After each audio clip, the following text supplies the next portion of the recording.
요즘 현대사 속에서 각 나라들이 모두 힘든 것 아십니까? 미국이 자꾸 힘들다고 말하지만 이 세상에서 경제적으로만 보면 미국만큼 편안한 나라가 없습니다. 유럽은 지금 난립니다. 복지 정책을 과거로부터 꾸준하게 잘 펼쳐왔던 복지 국가들이 지금 망하기 일보 직전까지 갔다는 겁니다. 경제 지표를 좀 읽을 수 있는 분들은 프랑스가 지금 IMF 위기 직전까지 갔고 이미 그 전에 이탈리아와 스페인은 빚잔치를 할 뻔했습니다. 게다가 영국도 자기가 옛날에 다스렸던 식민지 나라보다 더 못 사는 나라로 지금 떨어지고 있습니다. 세계 3대 경제국가라고 하는 독일은 마이너스 성장을 몇 년째 하고 있습니다. 그래서 복지 정책을 피는 것이 이게 문제가 된다. 이렇게 기사화되는 것을 읽을 수 있죠. 실업 수당부터 노년 수당, 연금, 의료보험 정책, 돈이 굉장히 많이 나가는 건 사실입니다. 그런데 과거에도 그렇게 돈 많이 썼는데 왜 요즘에 이렇게 유럽이 시끌벅적할까요? 복지 정책을 과하게 해서가 아니라 옛날부터 해오던 정책이 지금 문제가 되는 것은 성장하지 않기 때문입니다. 유럽의 경제는 퇴조하고 있고 그 독일마저도 마이너스 성장을 하고 있고 성장하지 않으면 나라도 개인도 가정도 전부 멸망의 길을 갈 수밖에 없다는 것을 세계 경제 역사 속에서 우리는 돌아보게 됩니다. 어떤 사람이 필부에 지나지 않던 사람이 왕이 되었습니다. 그리고 백성들이 자기를 보며 왕으로 떠받듭니다. 그리고 1년, 2년, 3년, 5년, 10년이 지났다. 그러면 그 왕은 여전히 괜찮은 겁니까? 왕조차도 성장하지 않으면 엄청난 문제가 발생한다는 것을 사무엘상 15장에서 보여줍니다. 사무엘상 15장에는 아말렉을 전멸시키라는 하나님의 음성을 사무엘을 통해서 들었던 사울왕이 진격하는 이야기로부터 시작됩니다. 아말렉이라는 부족은 신명기의 25장에 보면 자세히 나오는데 광야 생활하던 이스라엘 백성들을 아주 혹독하게 괴롭혔던 집단입니다. 약한 사람이 뒤로 처지면 공격하고 후미진 곳에 있는 천막을 도적질을 할 뿐만 아니라 밤에 야밤에 기습해서 물건을 뺏어가고 하여튼 아주 괴롭히고 못살게 굴던 종족입니다. 그래서 하나님께서는 이들에게 헤렘, 하나님의 전쟁을 하라고 했습니다. 여호수아를 통해서 이미 헤렘이라는 단어를 아실 겁니다. 이 본래 뜻은 희생 제물인데 여호수아에서 선멸 혹은 전멸로 번역하고 있죠. 그 가나안 땅 백성들을 전멸시켜라 할 때 그 전멸이 헤렘입니다. 그런데 이것은 하나님의 전쟁이라는 의미를 담고 있습니다. 하나님께서는 부족들이 망하지 않고 평화의 자리로 나올 수 있도록 평화를 선언하게 하셨고 평화의 행진을 받아들이지 않을 때 그들을 섬멸하는 이른바 헤렘 전쟁을 하게 하셨습니다. 이것은 섬멸 전쟁, 다르게 말하면 하나님의 심판입니다. 복음을 받아들인 사람들에게는 구원이지만 예수님께서 이 땅의 모든 사람들이 구원받기를 원하시지만 구원을 거절하는 사람들에게는 말 그대로 헤렘, 심판이 있습니다. 이것은 받아들이지 않는 자에게는 결국 그 대가가 헤렘이라는 것을 보여줍니다. 그런데 아말렉을 쳐서 정복합니다. 사울왕이 다 죽여야 될 짐승들 중에 좋은 것들, 이른바 가치 있고 좋은 것들은 다 끌고 옵니다. 게다가 죽여야 될 아말렉의 왕 아각까지도 정치적인 협상의 도구로 살려서 생포해서 데려옵니다. 이것을 발견한 사무엘이 왜 이렇게 하셨습니까? 하나님이 다 섬멸하라, 헤렘하라 하지 않았습니까? 이게 계산이 다 있어요. 이 좋은 양들과 염소와 소들은 하나님께 바치려고 잡아온 거예요. 여러분들 어떻게 생각하십니까? 어떤 사람이 일을 시켰는데 부분적으로 순종하면 순종입니까? 불순종입니까?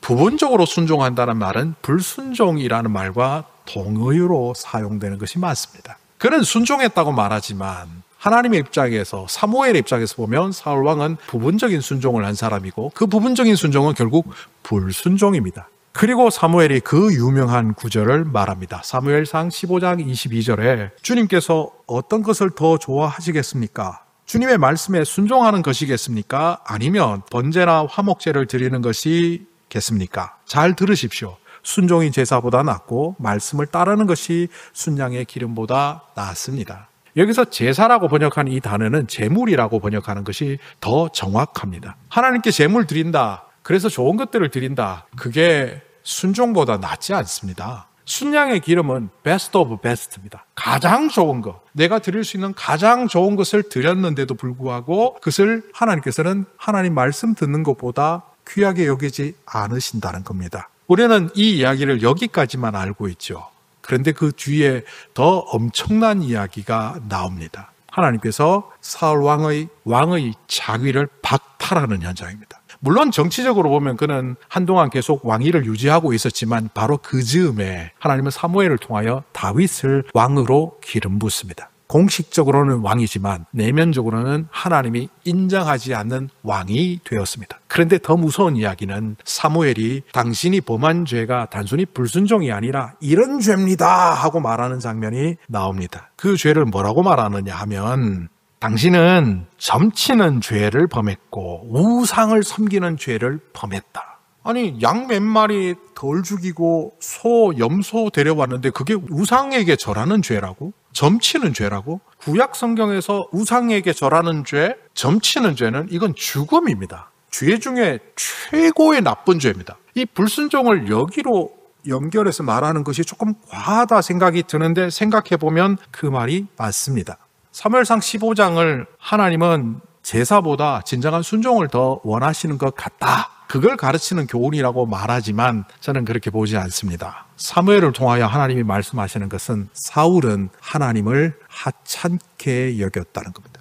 하나님의 말씀을 듣지 않는다는 얘기는 하나님의 말씀을 하찮게 여기는 거고, 하나님의 말씀을 하찮게 여긴다는 얘기는 하나님을 하찮게 여기는 겁니다. 수단으로 여기고 하나님을 별 볼 일 없는 존재로 여긴다면 그것은 우상을 섬기는 죄와 같습니다. 영화의 대사 중에 그런 게 있었죠. 정치인들이, 재벌들이 모여서 일반 국민들을 비하하면서 이렇게 말했죠. 여론 그까짓 것 뭐 무서워합니까? 개돼지들이 뭐라 하든 그 개돼지들의 말은 들을 필요가 없습니다. 국민의 선거로 선출된 정치인임에도 불구하고 영화적 이야기지만 그 영화 속에서 그 자기를 선출해준 국민을 개돼지로 여기는 정치인은 과연 국민을 존중하겠습니까? 하찮게 여깁니다. 우리가 하나님의 말씀을 하찮게 여긴다는 말은 다르게 말하면 하나님을 하찮게 여기는 겁니다.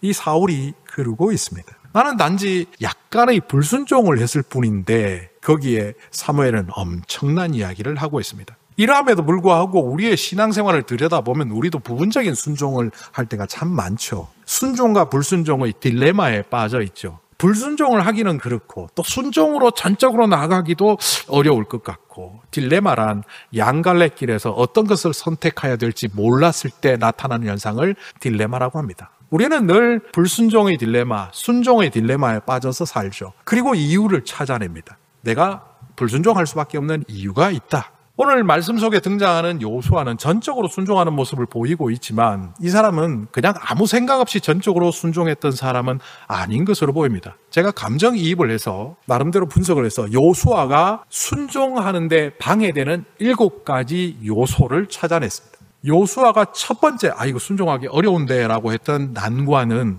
적들의 압도적인 규모입니다. 오늘 성경에 보면 해변의 모래처럼 적들의 수가 많고 그 병거도 많더라라고 되어 있는데, 후기 청동기 시대에 나무와 청동기로 무장한 말로 이끄는 마차는 요즘식으로 얘기하면 탱크 같은 겁니다. 6.25 전쟁 때 우리나라가 한 달도 되지 않아서 낙동강까지 밀려버렸잖아요. 왜 그랬습니까? 소련의 지원을 받았던 북한은 100대도 넘는 탱크 전차를 끌고 내려왔습니다. 그때 우리 남한은 한 대도 없었습니다. 결국 탱크의 기세에 밀려 육박전으로 덤비던 우리 육군들은 추풍낙엽처럼 떨어졌고 전세는 그렇게 몰렸다는 것을 우리는 알고 있습니다. 바로 하솔 연합군이 그러합니다. 그때 요수아는 그런 생각을 했을 겁니다. 하나님, 우리는 탱크 한 대도 없어요. 그런데 저기 수백 대의 탱크가 있어요. 군인 숫자를 보세요. 이들은 철저히 훈련된 연합군이지만 우리는 일반 백성들이 모여있는 훈련되지 않는, 정예화되지 않은 군인들인데 거기다 무기도 없어요.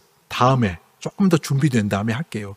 거리로 보면 하솔과 길갈은 상당히 떨어져 있으니까 이 지역을 비무장지대로 여겨서 조금 시간을 벌어보겠습니다라고 합리적으로 불순종할 수 있었어요. 그런데 그는 그런 불순종을 택하지 않습니다. 근데 이 전쟁이 끝나고 난 다음에 더 기이한 현상이 있습니다. 말의 힘줄을 끊어버리고 병거를 불태우라는 겁니다. 아니, 너무너무 좋은 무기를 가졌는데 왜 이걸 없애라는 거야? 이 가나안 땅을 정복했다고 주변의 적들이 우리를 내버려 두지는 않을 텐데, 하나님 보십시오. 이 무기를 축적했다가 우리가 다시 재무장하고 이걸 사용해야 합니다. 이거는 정말 필요한 겁니다. 이런 생각이 들만한데 그는 말 뒷발의 힘줄을 끊고 병거를 불살라버렸습니다. 최신 무기를 전부 없애버렸다는 겁니다. 제가 찾아보니까 세 번째 이유는 기존 관행과도 어긋납니다. 당시에 근동지역에 전투했던 것들을 연구한 사람들은 적들의 무기를 가져와서 무장하는 것은 관행이었습니다. 누구나 다 하는 것을 이스라엘 군대만 하지 말래요. 하나님, 이 전리품을 택해서 우리가 무장하는 게 뭐가 그렇게 잘못됐습니까? 그런데 그는 그렇게 말하지 않았습니다. 뿐만 아니라 이 전술 전략적으로 봐도 이 무모한 전쟁입니다. 길갈에서 메론 물가까지 가는데 직선거리로 150km, 30km를 행군한다고 했을 때 5일, 무장한 채 산악길을 올라가면 20km도 하루에 행군할 수 없으니까 7일 반을 가야 되는 거리입니다. 아니, 군대가 7일 반을 행군을 해갖고 전투하다가 이미 기운 다 빠져서 어떻게 전투를 해? 하나님, 이거 그들이 내려오게 하셔야지 왜 우리가 올라가게 합니까? 라고 대들지 않았습니다. 오늘 성경에 보면 여호수아는 군인들과 더불어 갑작스럽게 메론 물가로 갔더라. 생각도 하지 않고 불순종하지 않고 전적 순종으로 나갔던 말을 바로 갑작스럽게라는 말을 했습니다. 지도자로도 책임감도 있을 거예요. 이렇게 길갈은 평지입니다. 여기에 나를 전부 노출시키고 우리의 백성들을 전부 노출시키면 안전이 보장이 안 됩니다. 하나님, 여기에 성이라도 하나 쌓고 우리 국민들을 보호할 만한 장치를 마련해놓고 그 다음에 전쟁하게 해주십시오. 시간이 좀 필요합니다. 그런데 그러지 않습니다. 그런 지도자로서의 책임감, 지도자로서의 고뇌를 내려놓고 주님의 말씀에 들었습니다. 그런데 더 무서운 이유가 뭔지 아세요? 그는 두려움 속에 있었습니다. 하나님께서 여호수아를 보고 두려워하지 말아라 라고 하신 이유는 그가 두려워하고 있었다는 겁니다. 두려움 속에 있는 그는 자기 안에 내면과의 전쟁을 해야 됩니다. 대부분 우리들은 신앙생활 하다가 두려움이 몰려오고 걱정이 몰려오고 근심이 몰려오면 그걸 덥석 잡아버립니다. 하나님, 잠깐만요. 이렇게 7가지의 불순종할 수 있는 이유들이 여호수아에게는 있었습니다. 그런데 이 7가지를 다 배격합니다. 우리는 하나님 앞에 불순종할 수 있는 7가지가 아니라 77가지를 갖고 있지 않습니까? 하나님이 일을 하고 하나님의 부르심이 있을 때 시간이 없어요. 재정이 안 돼요. 건강에 여유가 없어요. 나중에 할게요. 아이들 아직 어려요. 저 좀 놀아야 돼요. 은퇴해서 나이 들어서 제가 세상의 일들로 여러 가지 일들로 바쁩니다. 열거하면 20가지, 30가지, 77가지를 열거할 만하죠. 그 근거는 전부 합리성이고 이성적인 판단이고 실용적인 겁니다. 그런데 그런 우리와 달리 오늘 이 여호수아는 합리적이고 실용적이고 이성적인 것들을 이유라고 말하지 않고 유혹으로 보았던 것으로 보입니다. 유혹은 배격하는 겁니다. 우리는 그것을 이유라고 붙잡고 말씀에 순종하지 않을 근거로 삼고 있는데 그것은 바로 모래 위에 세운 집과처럼 무너지는 것에 불과합니다. 그런데 오늘 이 여호수아는 모래성이 아닌 바위성을 갖고 있습니다. 그것이 바로 하나님 앞에 순종이라는 재료들입니다. 어떻게 이것을 가능했을까? 왜 우리와 달리 우리는 늘 순종하지 못한 채 살아가는데 이 오늘 말씀 속에 등장하는 여호수아는 어떻게 이렇게 유혹들로 물리치며 순종할 수 있었을까? 오늘 말씀을 보면 이 말씀의 시작점부터 지난주에 읽었던 43절부터 보아야 합니다. 지난주에도 말씀드렸지만 림나, 라기스, 에글론, 헤브론, 드빌 이 아름다운 도성들을 정복하고 머리가 돌아가는 지도자라면 이성적인 판단을 근거로 한 지도라도 이 중에 어디가 제일 좋니? 우리가 들어가서 우리 성으로 차지하고 남부를 통일시킨 다음에 북쪽을 가자. 어느 성이 좋을까? 우리를 보호하고 우리가 방어하면서 공격도 할 수 있는 도성이 어딜까라고 찾아봐야 되는데 하나님께서 길갈로 가라 그런다고 지난주 읽었던 10장 43절에 여호수아는 사람들을 데리고 길갈에 갔습니다. 길갈은 바로 약속의 땅에 처음으로 들어와서 할례를 받으며 우리는 약속의 백성이다. 이 약속의 땅은 하나님께서 우리에게 주신다고 약속을 선언했던 바로 그 땅입니다. 초심입니다. 시작점입니다. 신앙에 있어서 이런 시작점은 굉장히 중요합니다. 베드로와 가룟 유다를 종종 비교합니다. 둘 다 배신자입니다. 예수님이 십자가에 달리시던 그 즈음에 베드로도 배신했고 가룟 유다도 배신했습니다. 그런데 왜 한 사람은 자살로 인생을 파멸로 가고 한 사람은 돌아와서 사도가 되었던 걸까요? 베드로는 돌아올 지점이 있었습니다. 제가 흔히 이렇게 말합니다. 가룟 유다가 성경에서 주님이라고 한 적이 있는 것을 찾아서 갖고 오시면 $10,000 현금으로 드리겠습니다. 한 번도 예수님을 주님이라고 한 적이 없습니다. 그런데 누가복음 5장에 보면 베드로는 선생님 하다가 물고기 2배 가득 차고 왔을 때 이제 제자로 나아가야 될 때 주님 앞에 무릎을 꿇으며 이렇게 말합니다. 퀴리오스, 주님, 나는 죄인입니다. 나를 떠나십시오. 자기의 죄성을 발견하고 주님의 주되심을 선언하며 생사 여탈권이 당신에게 있습니다. 이 말이 퀴리오스, 도미노스, 로드 이 단어입니다. 노예가 주인에게 하는 고백이고 신하가 황제에게 하는 고백입니다.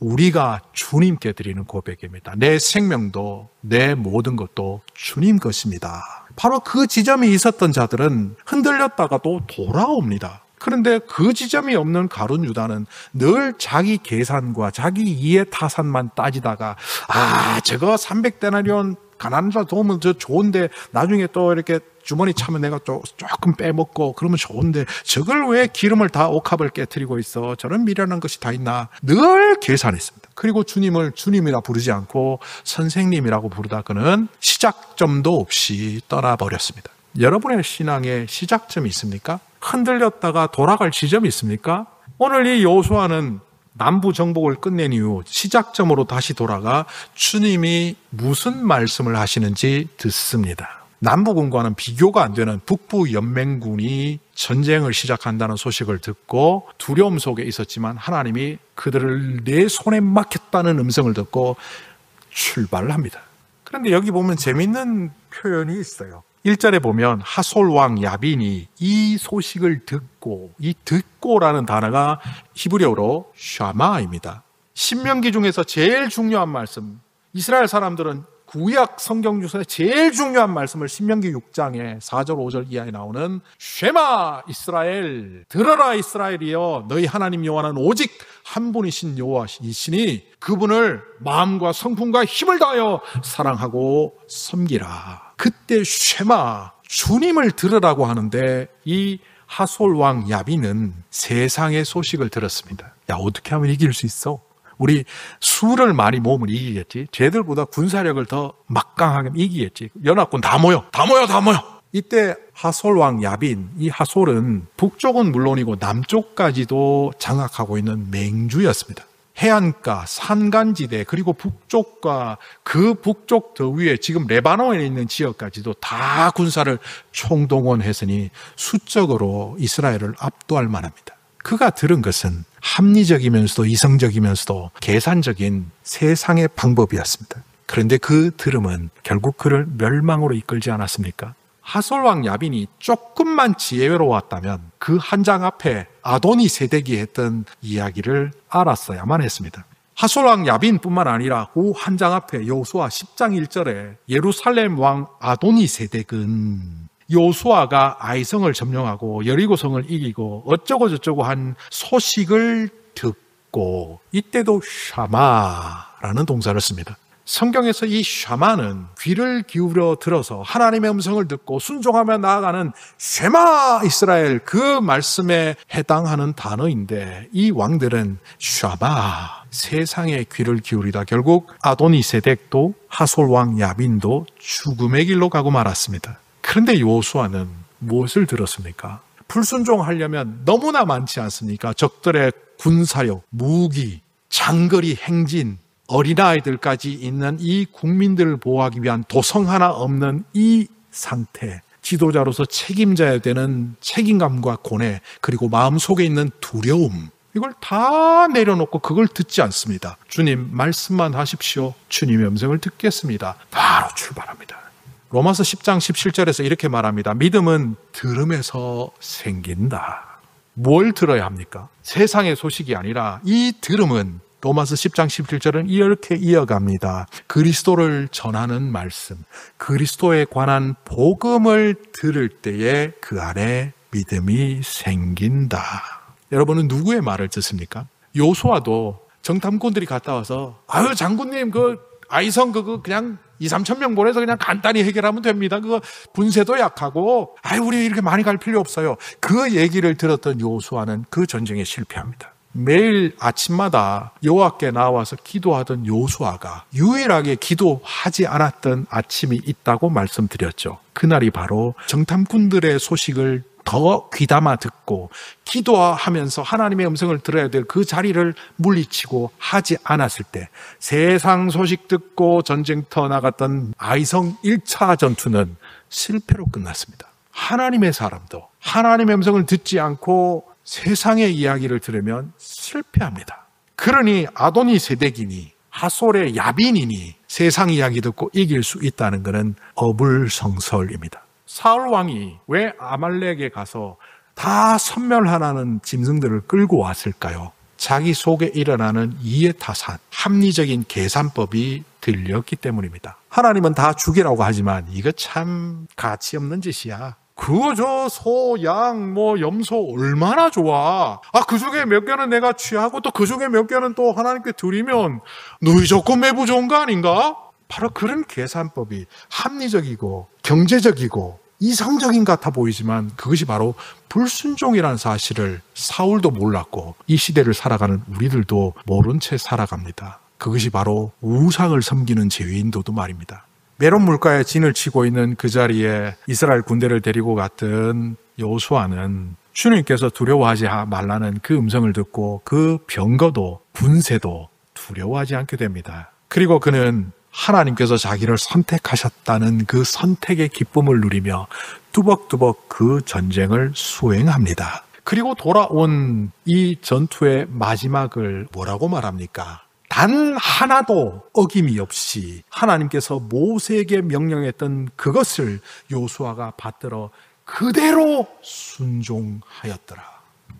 여호수아서를 보면 여호수아 성장기로 보입니다. 그도 두려웠던 사람이고 불순종도 했던 사람이고 실패도 했던 사람입니다. 그런데 시간이 흐르면 흐를수록 그가 성장하고 있다는 사실을 보여줍니다. 만약 처음부터 핫솔을 만났더라면, 핫솔의 군대를 만나더라면 아마 여호수아는 도망가고 말았을 겁니다. 하나님께서도 여호수아를 아시기 때문에 처음에는 시쳇말로 손 안 대고 코 풀게 하셨습니다. 여리고 철옹성인데 거기서 싸우다가 사람 죽고 막 이러면 하나님 나 못해요 그랬을 거예요.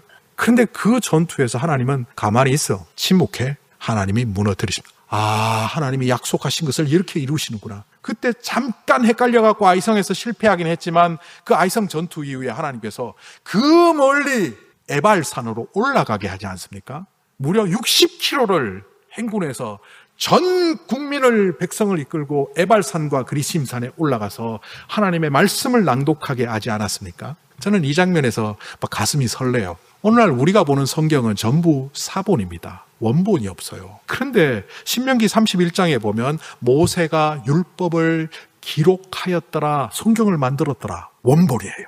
그런데 그 원본을 여호수아가 갖고 있습니다. 여호수아 8장에 모세의 율법책을 여호수아가 에발산에 올라가서 백성 앞에서 낭독하였다. 성경 원문이에요. 그런데 보십시오.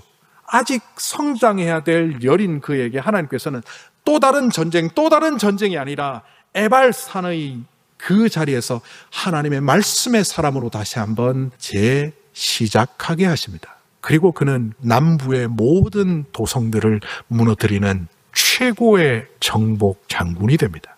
우리는 내 계산대로, 내 편한대로, 나한테 유익이 오는 대로 가면 내가 잘 살 것 같지만 핫솔 왕이나 예루살렘 왕이나 세상을 들었을 때 그들은 멸망의 길을 가지 않았습니까? 자기 마음의 소리를 들었던 사울 왕은 우상을 섬기는 자로 하나님께 질책을 당했을 뿐만 아니라 그 왕위를 잃어버리지 않았습니까? 그런데도 불구하고 우리는 늘 내 마음의 소리, 세상의 소리를 하나님의 말씀보다 더 귀하게 여기며 살아갑니다. 다르게 말하면 그런 믿음의 사람은 하나님의 말씀을 하찮게 여기는 것뿐만 아니라 하나님을 하찮게 여긴다는 겁니다. 들음은 변화의 시작입니다. 이 들음을 다른 말로 표현할 때 순종이라고 말합니다. 순종은 전부가 아니라 변화의 시작입니다. 이 변화가 뭘까요? 한번 변하면 끝나는 걸까요? 나 왕년에 신앙생활 잘했습니다. 헌신 많이 했고요. 이 변화는 성장이라야만 합니다. 변화에 대한 오해를 풀어야 됩니다. 한 번의 변화는 의미 없습니다. 성장해야 합니다. 어느 지점에 가서는 내가 죽어야 될 지점이 있으면 하나님 일할이 되어 죽어야만 합니다. 그때 그 하나님 일할이 죽음을 통하여 30배, 60배, 100배의 결실을 이 땅에 전하는 자가 됩니다. 성장해야 될 때 성장하지 못한 사람들의 대부분의 모습은 바로 불순종의 사람이 된다는 겁니다. 왜 여호수아는 순종했는데 사울 왕은 불순종했으며 왜 우리는 또한 부분적인 순종만 하는 불순종의 자리에 서면서 신앙인이라고 할까? 상황과 조건의 문제가 아니라 그것은 바로 우리가 성장하지 않기 때문입니다. 성경은 분명히 우리에게 말합니다. 그리스도의 장성한 분량까지 자라가라고 말입니다.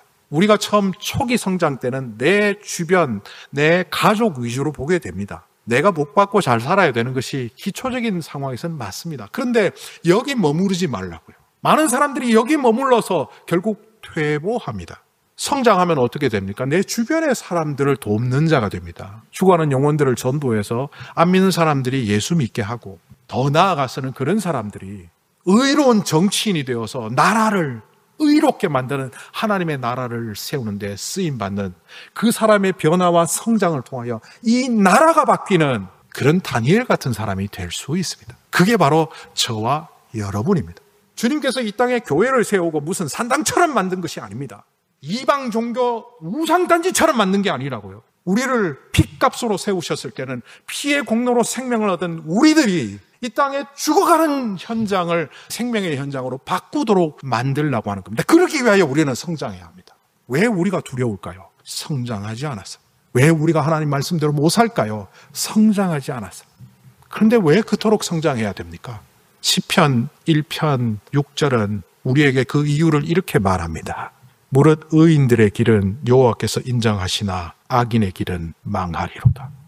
우리가 성장하며 하나님의 의를 이 땅에 실현하는 자가 될 때 우리가 구하지 않아도 하나님은 채워주시고 우리가 원하지 않아도 가장 높은 자리에 우리를 세우실 뿐만 아니라 우리가 그토록 원했던 세상에서는 이룰 수 없는 그 진정한 행복을 하나님께서는 주신다고 말씀하시며 그것이 바로 의인의 길이며 그 의인의 길은 내가 지켜주리라 하는 겁니다.